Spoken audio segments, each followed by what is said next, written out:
Terra tem 4 mil anos, né? Não, não sei, o geólogo fala que a Terra pode ter 3,7 bilhões de anos o planeta, né? Uhum. De onde tu tirou esse número aí? 4 mil anos? É. Não, é por causa não, nem é 4 mil, é 6 mil. É 6 mil. Uhum. É que tá na Bíblia, eu acho. Ah, é? Eu explico pra vocês isso aí.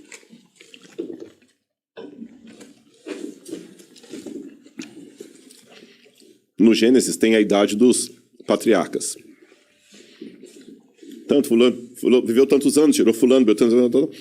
Quando você faz aquela conta da idade dos patriarcas, mas há divergências, porque tem o Gênesis escrito em hebraico, tem uma versão dele para o grego que dá uma diferença nos números ali. Pequena, mas dá.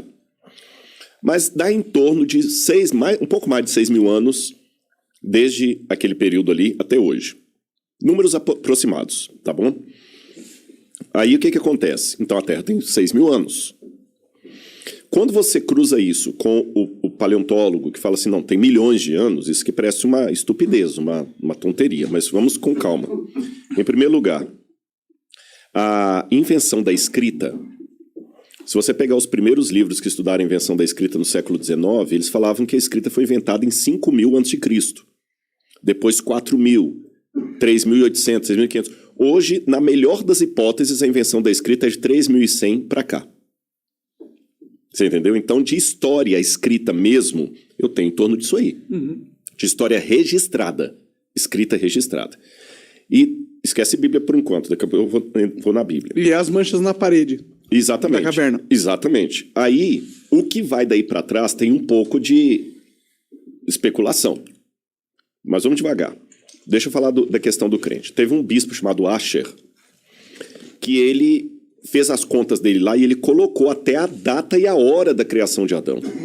Adão foi criado, acho que no dia 21 de outubro de 4004 a.C., 3 horas da tarde, de uma sexta-feira. Porra, o cara é foda. Aí muita gente pegou isso e popularizou e tudo mais, mas se você perguntar para o Rodrigo, é impossível saber um negócio desse. É impossível saber. Qualquer datação histórica que passa de 1400 a.C. para trás, isso eu posso responder como crente ou como descrente. Ela começa a ficar especulativa. Porque quando eu falo para você que a 18ª dinastia foi mais ou menos no século XV a.C., com base em que eu estou falando, você pega as dinastias egípcias, que estão ali, tem a Pedra de Palermo, você tem Heródoto, você tem... E vai cruzando pelos faraós e tem uma ideia mais ou menos. Só que tem muitos buracos. Agora encontraram, em 2016, a tumba de Senebekai, que era uma dinastia inteira que estava perdida. Tem dinastias que foram paralelas. Então a gente, de 1400 a.C. para trás, começa a ficar especulativo para o historiador.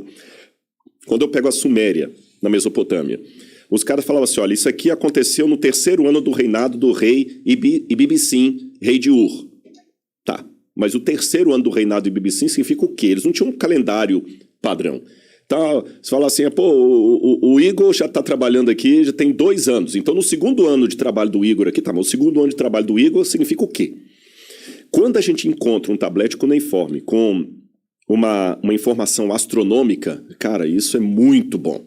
Se eu encontro lá assim, no 2º ano do reinado do rei Ibibissim, teve um eclipse solar. Aí eu vou no meu amigo astrônomo, ele faz aqueles esquemas lá de voltar à Terra... no computador, voltar né?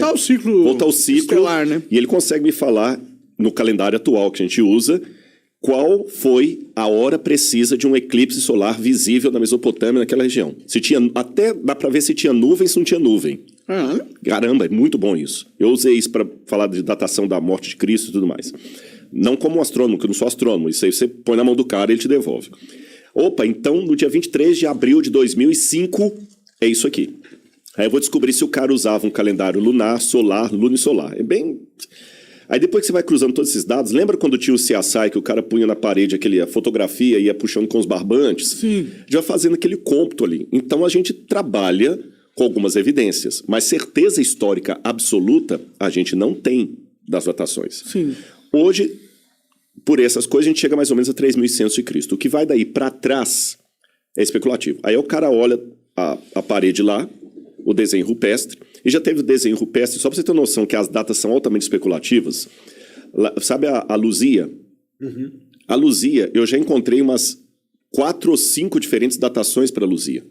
Tem gente que coloca a presença do homem aqui no Brasil em 25 mil anos atrás. Tem gente que coloca há 45 mil anos atrás. Pô, 25 mil para 45 mil é muita diferença. Entendeu? Quando o homem chegou na América, 250 mil anos atrás, 100 mil anos atrás, um disparate tão grande que você vê que os caras também estão estimando. Agora, se eu trabalhar com a ideia de que Deus pode ter criado e que Adão é uma figura histórica, eu posso ter colocado Adão um pouco antes ali do período do bronze. 4.000 a.C. aproximadamente. E a história que a Bíblia conta vai ser dali para adiante. E de Adão para trás? Aí que vem a questão. Aí você tem duas opções. Ou você pode trabalhar como o Teilhard de Chardin, que falava que Adão foi o primeiro exemplar do Homo sapiens sapiens. Ou eu posso trabalhar com a hipótese, e eu posso argumentar se vocês quiserem, que a história do Gênesis não é uma lorota, que Deus veio, que se Deus existe, basta para que o milagre aconteça, basta Deus existir e ser todo-poderoso. Ponto. Basta isso. Se ele resolveu criar o homem como a Terra falou, como a Bíblia falou, e eu posso entrar no mérito, mas não parece muito conto da carochinha, um casal de nudistas lá que a cobra falou, blá, blá, eu posso entrar nesse mérito se vocês quiserem. Se Deus criou aquilo ali, a história da Terra pode ter realmente 6.000 anos. Porque não existiu o Pithecanthropus erectus, o Homo ergaster, o Cro-Magnon. Aliás, muitos desses já até saíram da linhagem humana, porque não tem nada de humano. Mas a gente tem ossos, né, dessas evoluções, né? É aí que está o problema. Vou dar um exemplo para você. Eu acho que foi... Então, peraí, você está falando que você realmente acredita, então, que a Terra tem 6.000 anos? Eu não respondi essa pergunta, desculpa. Biblicamente, fala assim: no princípio criou Deus os céus e a terra. A terra, porém, era sem forma e vazia. Havia trevas sobre a face do abismo e o Espírito de Deus pairava sobre as águas. Então, ali em Gênesis capítulo 1, versículo 1, não fala quando Deus criou a terra. A terra já existia. Num estado sem forma e vazia, inclusive com água. Então, a terra, como estrutura, ela pode ter existido por 4,2 bilhões de anos. E Gênesis está contando quando Deus pegou essa terra sem forma e vazia e meteu nela a luz, fiat lux, haja luz, e a vida. Mas a luz em que sentido? Porque o primeiro verso, Deus disse, haja luz, e houve luz. Mas a luz física? A luz fótons? física. Que haja fótons? Aí é um pouco especulativo, né? Entendi. Porque no hebraico diz or. Or é luz. Agora, o que escreveu o Gênesis ali, na minha opinião, Moisés, ele não tinha essa visão científica que a gente tem hoje, luz, né? Houve luz. E a luz veio e rompeu. Como é que foi aquele esquema ali? Né? A gente não sabe. Mas ali pode estar descrevendo apenas um processo sobre um planeta que já existia há 4 alguma coisa bilhões de anos. Eu nem sei se a data é 4,7 bilhões. Também não sei. Eu sei que é muito tempo. Sei que é bilhões. Você está entendendo? Então não é incompatível com o texto bíblico a ideia de uma terra antiga. Por isso que quando você perguntou se a Terra tem 6.000 anos, eu falei, não, deixa eu explicar. A Terra pode ter bilhões de anos. A vida na Terra que veio... Pode ter bilhões de anos. Pode ter bilhões. Agora, também estou colocando como hipótese, porque eu não estava lá. Ninguém estava lá. Mas né? a gente tem evidências, né? Tem uma maneira um pouco diferente de ver. Embora eu acredite na possibilidade que ela tem 4 bilhões de anos, coloquei aqui, mas eu vou trabalhar também com o que pode estar me ouvindo e falar, não, Rodrigo, eu discordo de você. Tá bom. Biblicamente, vamos trabalhar com hipótese.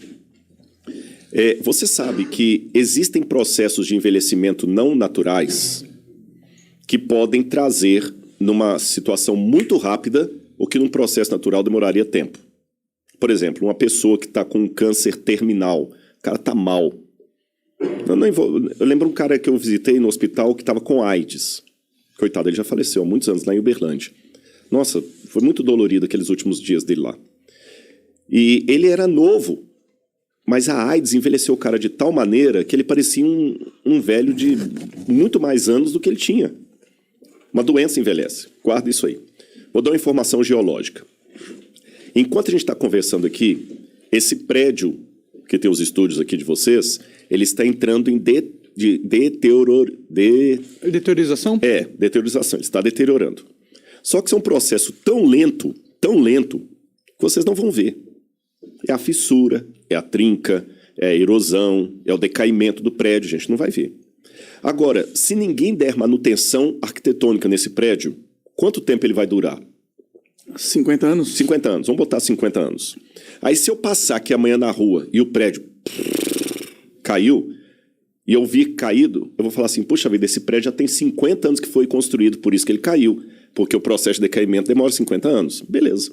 Isso é chamado de efeito ordinário em geologia. Mas se houver um terremoto aqui, ou uma explosão de um gás, ele vai cair em 5 segundos. O que demoraria 50 anos num processo ordinário, num processo extraordinário, em 5 segundos. Eu passando aqui, ignorando o processo extraordinário, o que eu vou dizer para você? Esse prédio caiu, tem 50 anos? Não, ele não tem 50 anos, ele foi inaugurado no passado. Impossível. Se ele fosse inaugurado no passado, ele não estaria caído agora. Não, é porque teve um terremoto aqui. Besteira, não teve terremoto aqui nenhum. Mas se teve um terremoto, ele não precisa de 50 anos. Ficou claro isso aí? Vamos para o texto bíblico. São possibilidades, gente. Como eu falei, eu não estava lá. Isso aqui não é uma questão de fé. A Bíblia fala de 3 elementos que dão uma aparência de velhice para a Terra. O primeiro deles, Deus criou a Terra adulta. Ele não criou a Terra evoluindo. Então, por exemplo, na criação de Adão, formou Deus Adão e Eva. Pelo relato bíblico, ele criou Adão adulto. Um antropólogo olharia para Adão no dia que ele foi criado e falou, esse cara tem uns 30 anos. Não, ele tinha um dia de vida, porque Deus já criou adulto. O cara calcularia a infância e juventude, que não houve. Segundo, o pecado, o lance do pecado. Uma das palavras para pecado em hebraico, ratá, que é errar o alvo, também pode significar envelhecimento, velhice, doença. O pecado causou na Terra uma doença que não fazia parte dos planos de Deus. Lembra do meu amigo com AIDS? A comparação é só até aí, gente. Não estou falando que Deus puniu ele, não. Eu estou falando... O pecado envelheceu o mundo. O pecado criou a possibilidade de doenças e por isso que há doenças. Envelheceu o planeta. E terceiro, o fenômeno do dilúvio global. Uma catástrofe que acabou com o planeta Terra, que destruiu os dinossauros, que causou... Lembra o lance do terremoto? Os dinossauros foram um cometa. Sim, um cometa não, um astroblema, né? Um meteoro. Um meteoro, isso. Meteoro. E a Terra tem vários astroblemas. O que é astroblema? É quando o meteoro bate na Terra e deixa aquelas crateras ali. Como a Lua tem. Se olha para a Lua, ela é cheia de buraquinho. Sim. Porque ela foi bombardeada. E a Terra também. Então, se houve uma catástrofe no passado, como o exemplo que eu dei do terremoto aqui, uma catástrofe dessa poderia provocar no planeta Terra uma situação de desgaste e envelhecimento que num processo natural demoraria muito tempo. Então, o Grand Canyon, dependendo da catástrofe de pedras caindo do céu, meteoros, que imagina, pô, cara, se cair uma pedra aqui do tamanho de um carro, ela tem potência de megatons aí como se fosse uma bomba atômica. Estou falando de uma pedra do tamanho de um carro. Imagina se cair uma pedra do tamanho de um edifício. Os maremotos que aquilo não causa. Então, uma formação assim uma fissura pode surgir... Aí o que acontece? A Bíblia fala de um dilúvio mandado por Deus, uma destruição, e o que nós estamos vendo hoje é o pós-destruição. Mas se eu nego a historicidade do dilúvio, eu vou atribuir a milhões de anos o que poderia ser formado há milhares de anos. A Pangeia, por exemplo, pode ter rachado aquilo ali, dar um golpe dos continentes se afastando, depois perderam velocidade. E hoje, eu ignorando essa catástrofe, eu posso apenas pegar a velocidade que a América do Sul afasta da África e falar, tem milhões de anos que estão se afastando. Mas você não poderia também saber a velocidade com que eles foram afastando durante os anos? Eu acho que você consegue medir isso também. Porque a gente consegue medir, que vem... as regras da física não explicam algo, o movimento de um continente assim, do jeito que você está falando, entendeu? Esse é o problema. Quando a gente começa a querer... dá para a Bíblia um valor de fato e não um negócio de é um jeito de... É um livro sagrado, é um livro que ajuda você a entender a realidade das coisas, da sua vida, a sua relação com estar vivo, o seu propósito. Mas aí quando a gente entra na parada da Bíblia ser um texto de fatos, ou seja, tudo que está escrito ali aconteceu na física, eu acho que a gente entra no problema, porque a gente entra nessas paradas, tá ligado? não tem como a gente realmente acreditar que a Terra tem 6 mil anos. Por mais que a gente queira, não tem como. Hoje em dia, com a internet, com a tecnologia, com a física, a gente sabe que, acreditar que os continentes, a Pangeia aconteceu 6 mil anos atrás, eles se separaram 6 mil anos atrás, ter esse pensamento, eu acho que é um pouco ruim. Parece retrógrado. Eu entendo piamente. Entendo piamente, aliás, só um detalhe. Eu estou respondendo coisa aqui que não é da minha área de especialização. Não, claro, claro. Eu estou respondendo como leigo aqui, gente. Isso aqui não é um arqueólogo falando, não. Claro. Isso não faz parte do meu... Eu nunca publiquei artigo nesse sentido, não tem nada a ver. Estou respondendo que o papo tá rolando aqui, tá legal, e eu falo. Eu concordo em gênero, número e grau. Vocês estão entendendo? E eu não perdi minha sanidade mental em admitir algumas coisas aqui, mas eu sei que para muitos é um tiro no pé. Como é que esse cara é arqueólogo aí, formação da USP, falando umas besteiras dessa? Cheira a terraplanismo. Sim. Cheira a terraplanismo. Mas você mesmo estava dizendo que o que você estava falando era algo que pode ser interpretado. Pode ser uma forma de interpretar, assim, se você quiser interpretar de uma forma onde o milagre aconteceu. Exatamente. É exatamente. Mas você não estava realmente falando que é isso que você sente no seu verdadeiro ser. Mas é legal as pessoas que pensam, porque eu acho que tem muita gente que pensa isso.